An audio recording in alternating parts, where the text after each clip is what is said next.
Welcome to the program. This is What's Your Story? My name is Catherine Mwangi. Tonight, we have a very special episode because we have, for the first time this year, I think, brought our guest for the second time.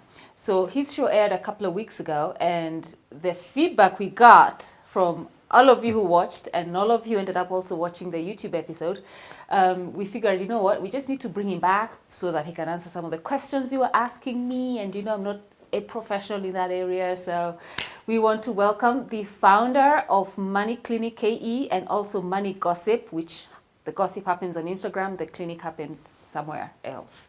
Mr. Amos Ngahu, welcome to the show. Thank you very much. How are you doing? I'm actually surprised that I'm the only one. I thought guys normally come No, back. no, it's not a normal thing. Okay. Yeah. Thank you very much. It's an honor.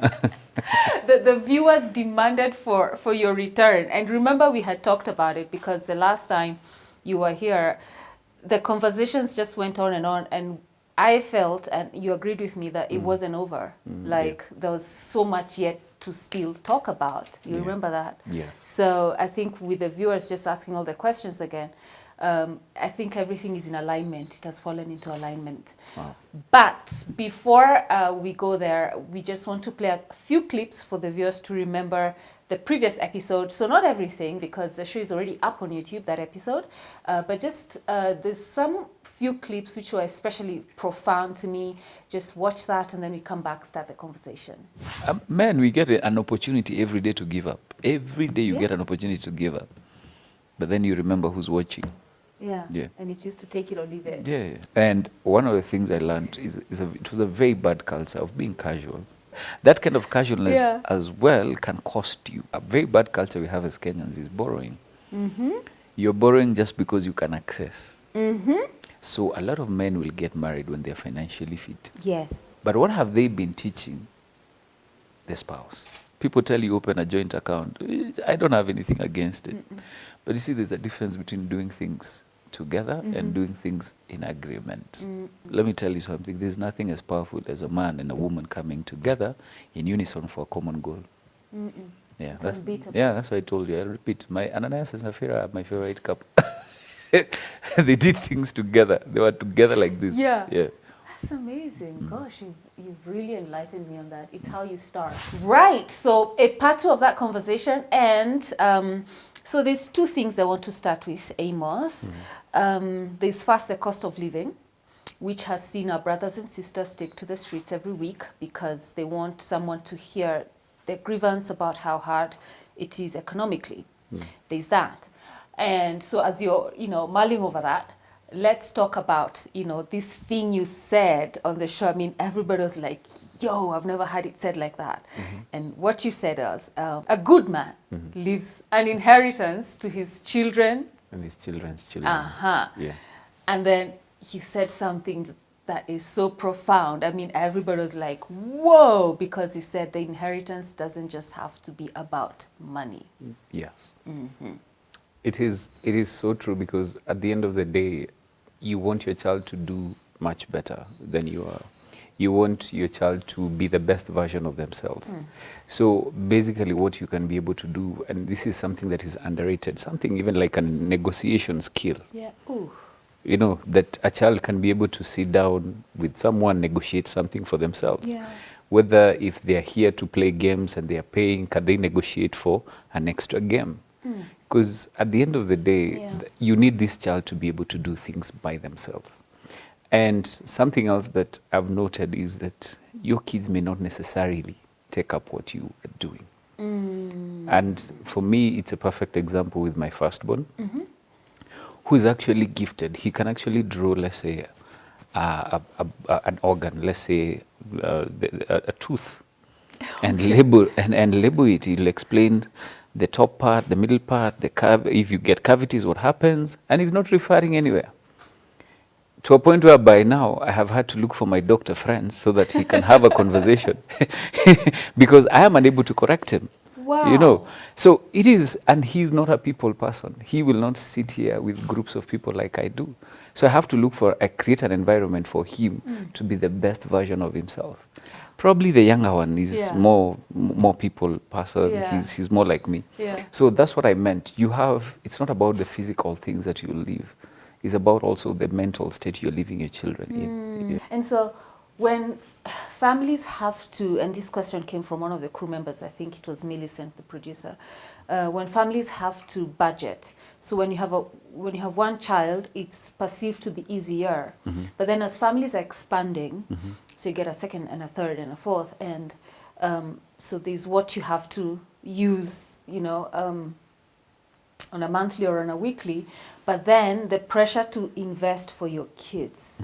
How do families find the balance between even just leaving something aside to invest for my child's education or my child's future? We must appreciate that there are various classes, there are various seasons that families are. So you will find there's a family that only has one source of income. Yeah.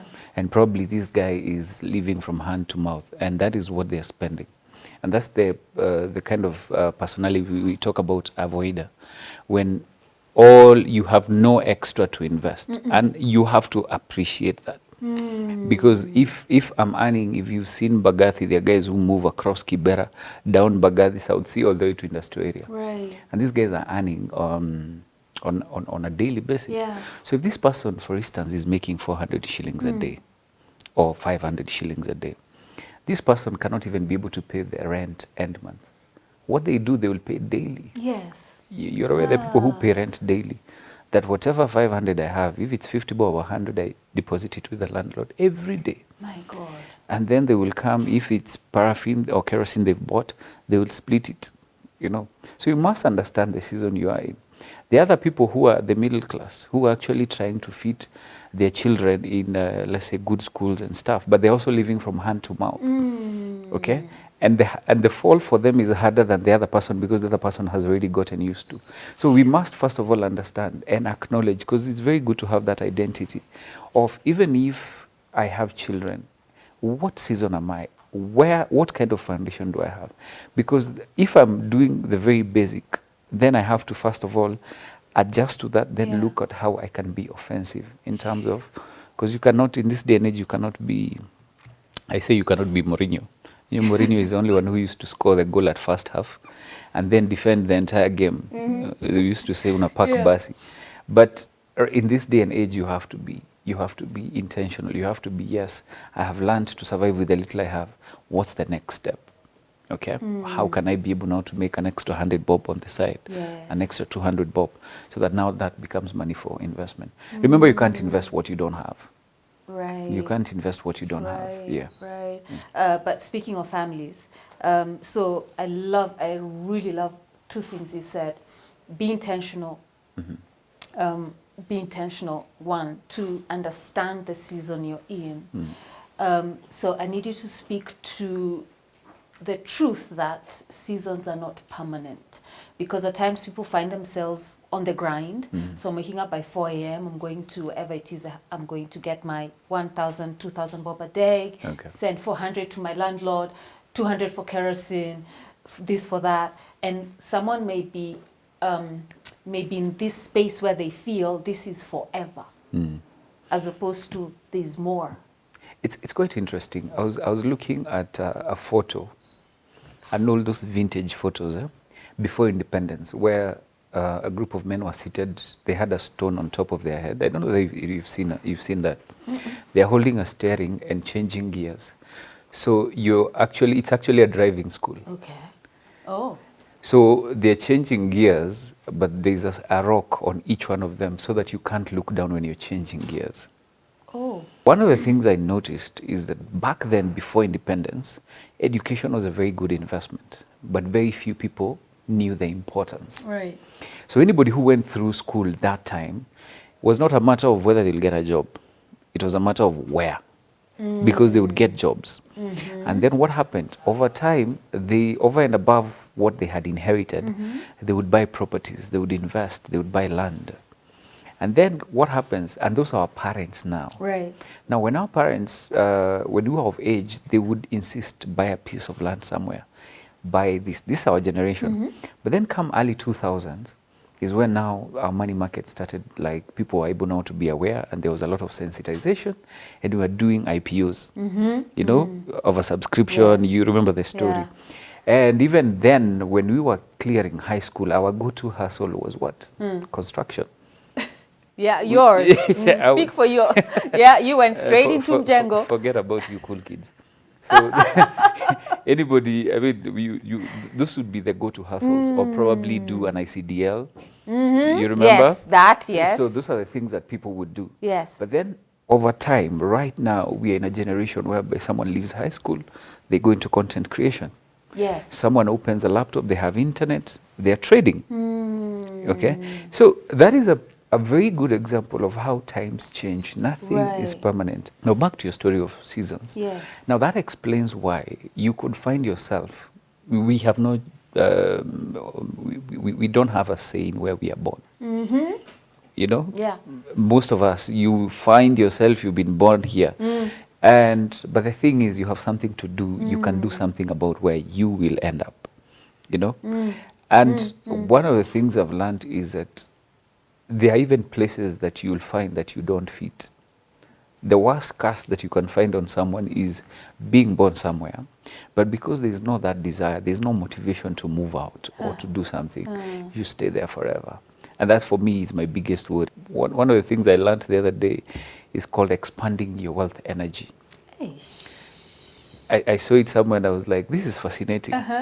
So if you're living, let's say you live somewhere in a middle class estate, let's say you live in Kino. Okay. Yeah, do a drive, see the kind of houses that are being done. Okay, walk into DT Dobby, say you want to see a car, no one will kick you out. It's true. Yeah, that is expanding your wealth energy. Trust you me, by the time you're going back home, you'll be looking at your interior. You're like, okay, I probably need to do something. You understand? That alone is what shifts you. Okay. I remember one time, I think I must have been 24, 23. Yeah. When we had come for a meeting with a friend of mine, then he's like, I think I have a running stomach, let's enter at Hilton. Then I was so intimidated. And he goes, takes his time, and we leave. And then the guy is like, so I'm like, nobody asked you. He told me, as long as you know where you're going, no one will ask you questions. True. Yeah. And that's how I began to understand, kumbe, you don't have to be intimidated. Invest in like 1,000 bob, go do coffee in these high-end hotels. Where we are, come take coffee. See how, the difference, how it's brewed, And that way you're able to understand that anybody who's here or already there, they are breathing the same oxygen as you. So for me, that's how, and also hanging out with guys who are doing much better than you. They increase your wealth energy, they increase your creativity, it builds your confidence. By the time you realize 2-3 years down the line, you're doing much better than you used to be. So I can tell you for a fact that seasons are there and they don't last. So let's go to families, back again to families. So there's something you said in what you said earlier, which is if you don't know nothing about trading right now, there must be a problem. And that speaks to investments. What are, and this question I think came from Cyrus when we were preparing, what are some of the investment opportunities people can take advantage of now, and especially the young people, and knowing first of all, there's just so much conmanship. Then you have cryptocurrency has come in, and you don't know which is what, where is where, and there's all of this again, content creation opportunities on Twitter, on Facebook, on YouTube. So there's a lot you're bombarded with. But then how do we know this is the legitimate way, and also that the investment return will not be overnight, because people put in money there and expect next week. There's a certain professor, I don't remember which report, but he was talking about today's man. Today's man, for them to be successful, they'll have to do two things. Be emotionally competent.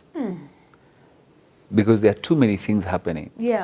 And also be very good at managing distractions. Because if anything, today, all those investments you're mentioning, if we are not careful, they are going to be a distraction.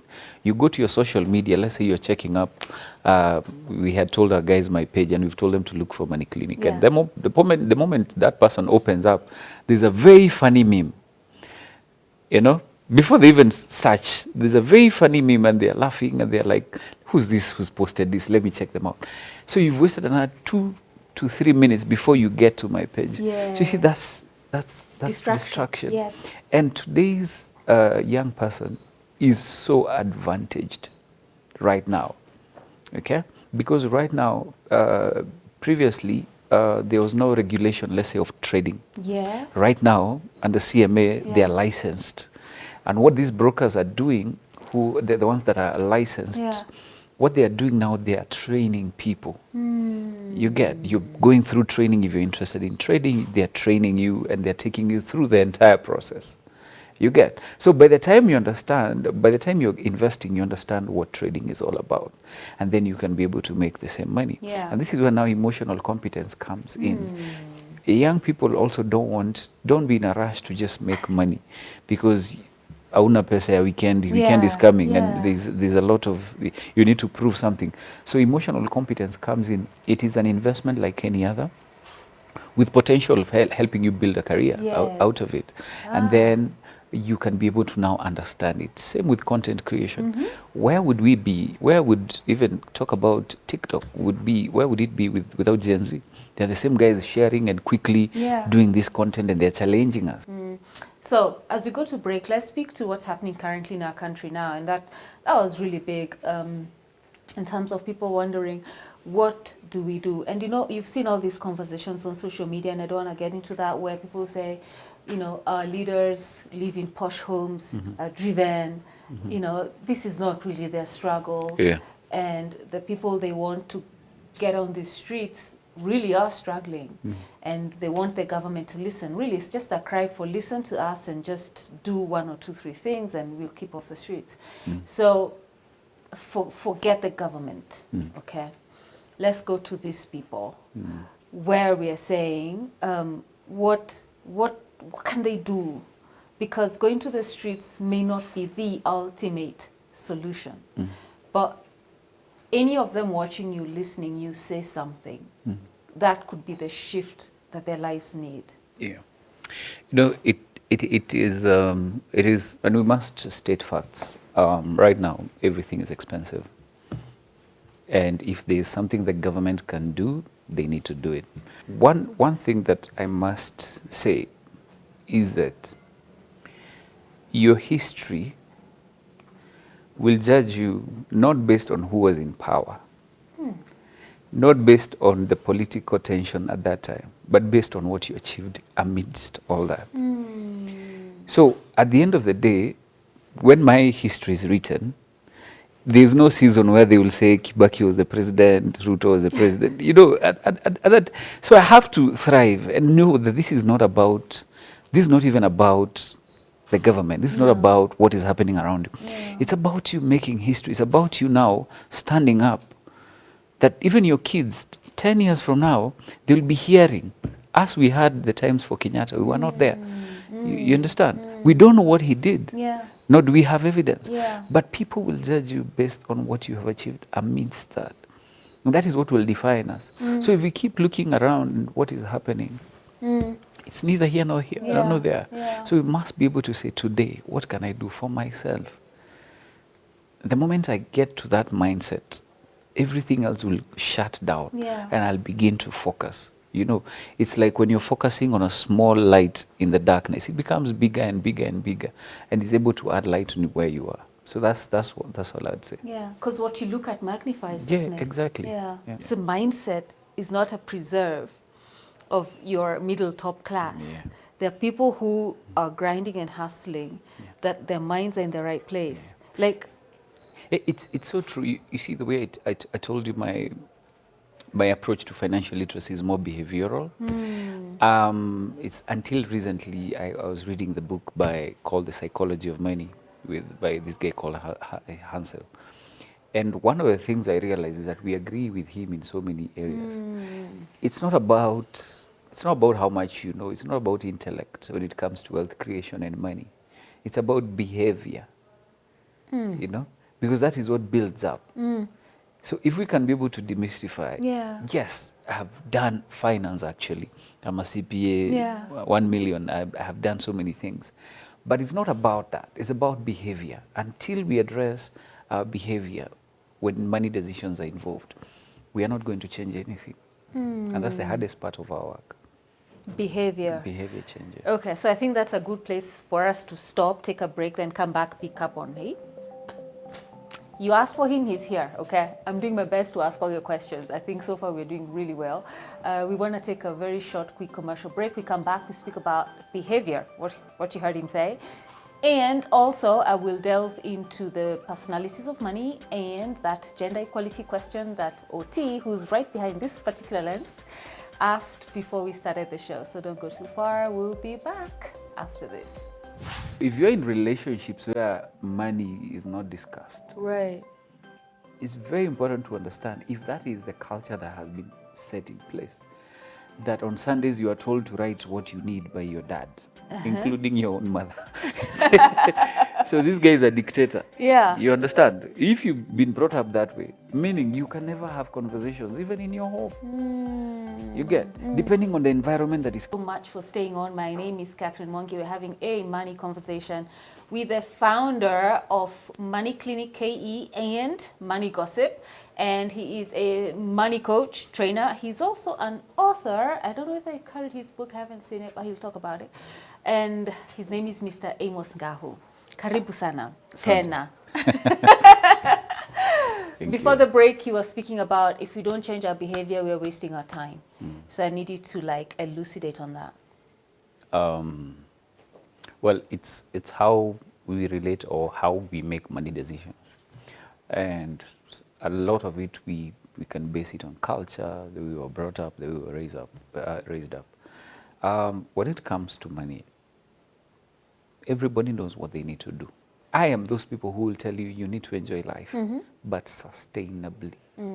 I want to afford this piece of suit even after retirement without having to borrow. Yeah. I want to take care of my medical bills away from my children, you know. Yeah. So meaning in between I'll have to make a bit of sacrifice, which change calls for behavior change. Okay? I mean, the other day, they were talking about how it can reduce, you know, expenses. Is it time that I started being friends with my neighbor? If we go in the same direction, we carpool. Yeah? Right, You know, right, makes sense. is it time that we can actually say, because we can actually reduce by our fuel by half. It's true. Yeah. It's true. So we have to change our behavior, or circumstances will come that will have to change it by force, which is very painful. Yeah. You remember when we were having fuel shortage? Yeah. Oh. Shortage, Yes. there was a shortage. Forget about now the prices. Yes, the There's shortage. The shortage. Yes. That's when I realized how unnecessary some of my movements were.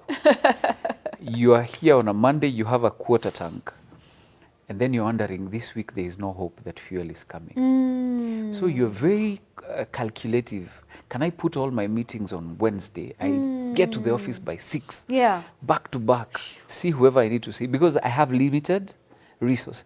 Now, that is what will happen to us if we don't change our behavior now. Okay? Because life is becoming expensive. So you have to start asking, over and above what I make, what else can I be able to do to get an extra income? Still on behavior. Yes. So that is what I mean when I say it's more of behavior than intellect. I love it.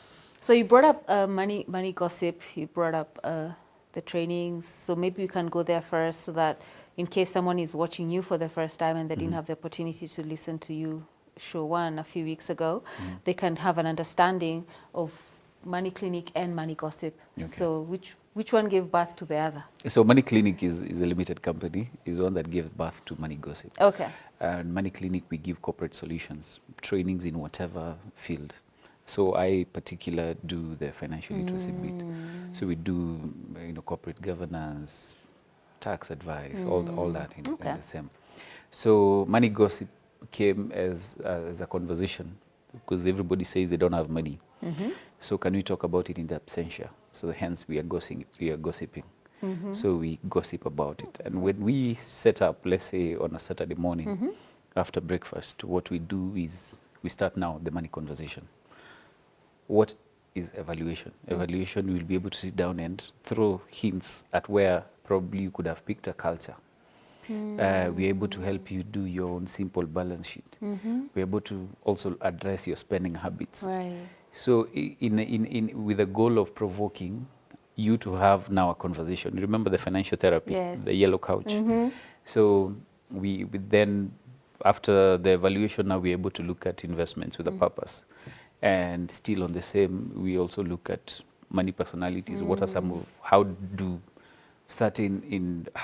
what angle do certain personalities take towards investment versus another kind of a personality.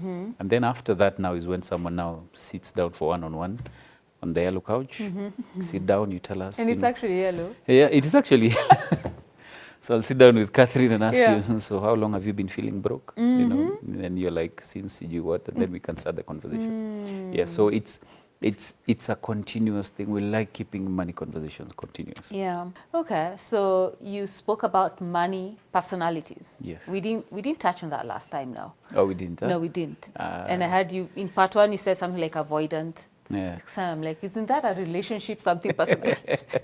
There's an avoidant type. Stay away from those ones. But anyway, so what are the money personalities? So there are a lot of researchers will give you so many personalities, but for us, we feel like the four make a lot of sense. Okay. So I'd like to start with the money monks. Monks. Okay. Money monks is what we've seen. When they're extreme is what we've seen. Someone selling everything they have, wanaenda shakahola, and they stay there. It happens. Because now you're beginning to understand the main characteristic of a money monk is that money is evil. Oh. That money is the one that is distracting you from meeting your destiny. And that's an extreme case. Okay? Okay. And one thing that we realize is that all of us have been money monks with certain limitations. I'll give you an example. After high school, I'm looking for jobs, you know, even the construction job, you're praying for it. So I'd go to the, you know, it used to be a Catholic, and there's normally holy water. So on your way out, you'd remove your wallet when no one is seeing you, and you'd apply holy water on your wallet.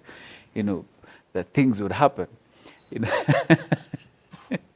So you realize at some point, especially when we are really broke, you become a money monk. You are associating everything. I'm not praying enough. That's why I'm not. That's why I'm broke. That's why, you know. Then we can move to this other side of money avoiders. Okay. Money avoiders is those guys who believe that money conversation should not exist. Oh. Because what are we talking about? What money are we talking about? And it happens a lot. Especially in marriages or relationships that are... That's the part I was going to go. Oh. So if you're in relationships where money is not discussed, right, it's very important to understand if that is the culture that has been set in place, that on Sundays you are told to write what you need by your dad, including your own mother. So this guy is a dictator. Yeah. You understand? If you've been brought up that way, meaning you can never have conversations, even in your home. You get? Depending on the environment that is created. If in marriage, you've been married for so many years and you never discuss money, that is not topic to introduce now. So you become a money avoider. If you're, and especially this happens a lot to men, in these harsh times, when you, let's say you've sent money to, or you've given your spouse money to do the shopping, and you gave all you needed to give, and then today evening you get a call, hey babe, you forgot the diapers. The guy becomes upset. They want conversations. Where were you? What were you thinking? You get? That's what I'm talking about. In very simple ways, we can be avoiders, and especially when the resources are they're limited. So you have to be aware, because that's not also the time to try to convince this person we need to invest, because also what are they investing? Right. When I feel some sort of a threat or a mismanagement somewhere, when I sense, it may not be mismanagement. When I don't understand it, I'll quickly limit the resources. And it happens even to ladies.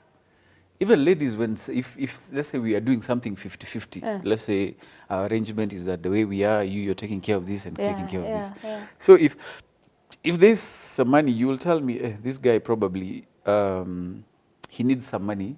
He's asked me for some money, but you remember where he goes. So I'll be limited to tell him I may not have, I may have to borrow because I don't have. So make sure you return it. We've seen it with our mothers. Why are we pretending?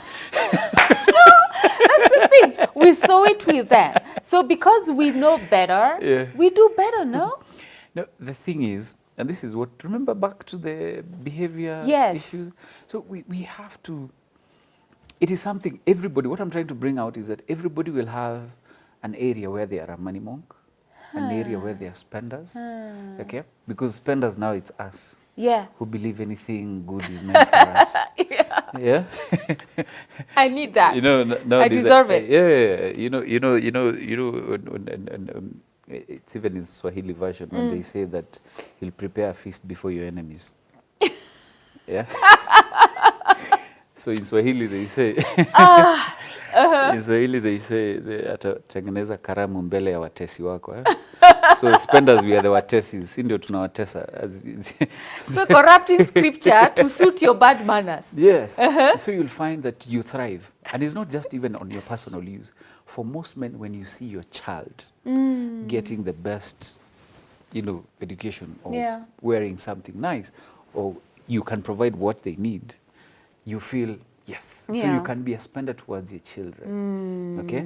So, but you will find now, when that is now flipped, when now you can no longer be able to provide, so now you become now an avoider. And for most spenders, we suffer in this particular area. There's something called borrowed confidence. You thrive in what people say about you. Leo, your look, we see the outfit. Yeah. Now I can tell your personality based on the way you're dressed. What is my money personality? I will not mention here. Tell me, I want to hear. No, you look like a spender when it comes to clothing and dressing, right? So you'll find that when it comes to that, you have what we call now borrowed confidence. You've allowed whatever you can provide or whatever you can do to people define you. It's until you're unable to do that is when you realize how incredibly high the interest rate was. Because everybody will walk away from you. So it's borrowed confidence. So the 4 personalities, we can have all of them, but they are major ones that dominate. Monk? Yeah, monk, avoiders, hoarders, and spenders. Yes. Nyinyi mko wapi? Millicent, you're a hoarder. Shireen, I think you're a monk. Cyrus, you're a what? Avoider. These men here avoider. And on this note, so Oti, your question to Amos. Oti is my cameraman. So you have a question for Amos? Thank you so much.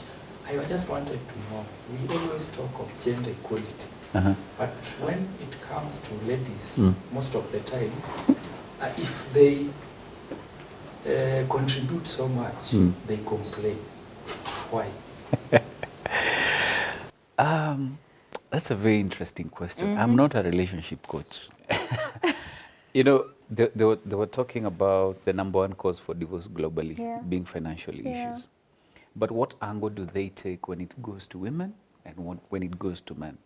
Now, it's attributed that when a woman feels exposed financially, that's when now they will draw their makucha. And that's when they will start now doing things for themselves. When they feel exposed, when they feel like they're insecure.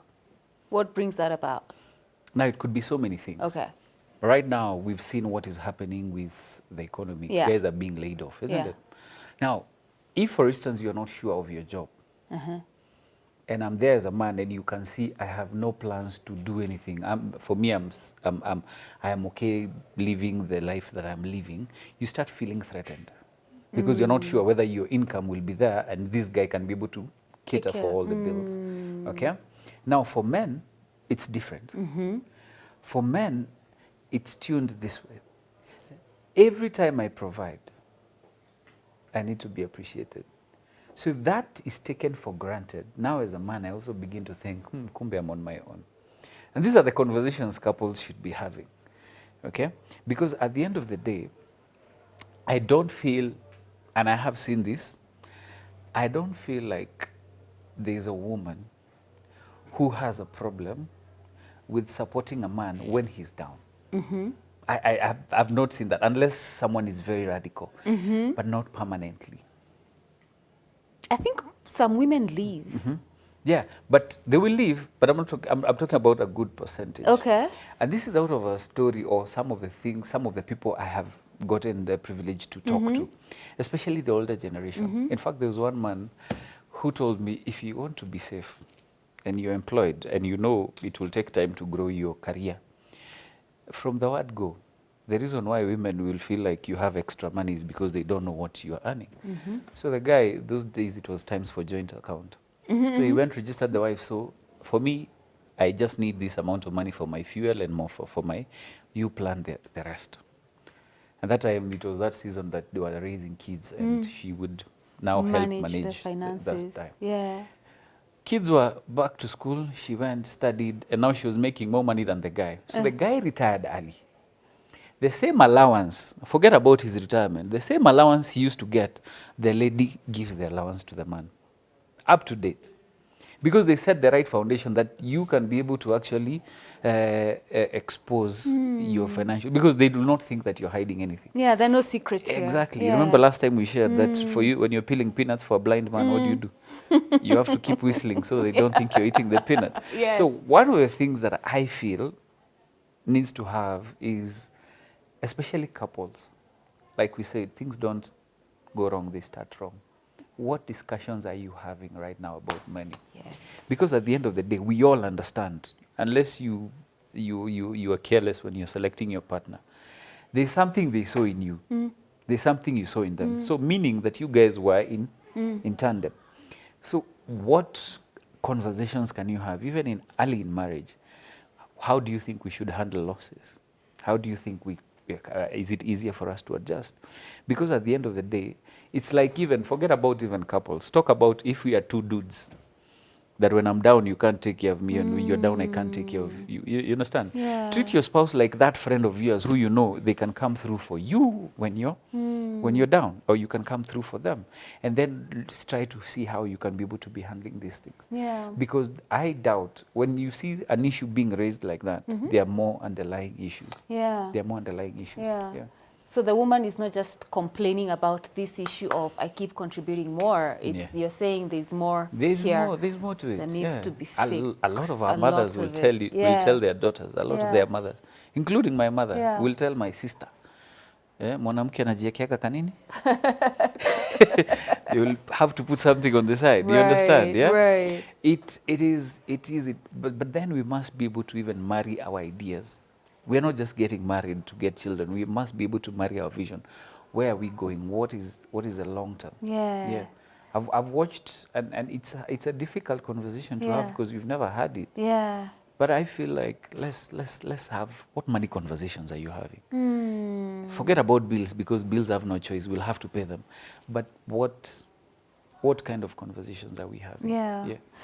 What do you talk about? Because you've said that, and then I've remembered, like, I have people I know, I can't call them friends, but people I know where, so the man is the provider, the major provider. And when I say major, I mean, like, you know, the income is, say, almost even 100% more than for the lady. Maybe the lady is in school, or she, you know, because the man is wealthy, she doesn't feel the urge to, you know, to work because they live well.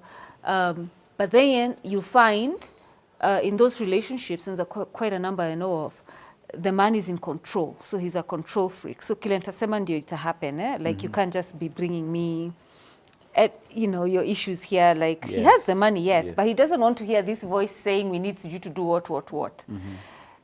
Speaking to the imbalance in that relationship. So in those cases, what would you advise the woman? Mostly is that most men, we are afraid of losing that power. Yeah. That's what it is. And you cannot be afraid of losing that power. In fact, the more power you give, the more powerful you become. Because you become the point of reference. And then time just had to end at that point. Now we're moving really well into relationships. OT has led us into women who do not want to. So OT, I hope umejibiwa. So go back home to your girl. Find out what are the underlying issues there ambazo zinafanya hataki contribute more. Sawa OT? Good. So we still have to say goodbye. But I know you didn't carry your book, but just speak to it. We'll just put a picture on. Okay. Yeah. Yeah, so I'm an author of a book called Turnaround Solutions. It's a book meant for Kenyans. You can see the size. And, and basically it's a practical thing that you can be able to be doing on a monthly basis. And you can find it at Naivas supermarket. In case you don't find it, please DM me on Instagram, Money Clinic KE. I happen to answer all the DMs. Okay. As long as they are relatable questions. Yeah. Yeah. And then on TikTok is Money Gossip. Money Gossip TikTok, Money Yes. Clinic KE, Yes. Instagram and Facebook. Yes. And the book is Turnaround Solutions. Yes. Great. And for those interested in corporate trainings, Yeah, I'm on LinkedIn please. as well. So Amos just Ngahu. tell them, yeah. Yeah, LinkedIn is Amos Ngahu as well, and Money Clinic. So we can always do the trainings, because Yeah. most importantly, we give talks, trainings Yeah. to corporates. Yeah. And it becomes a continuous thing. Yeah. So that around the year you can have money conversations, Yeah. courtesy of Money Gossip. We do this show especially just for people and to give people those answers they would otherwise, not have access to.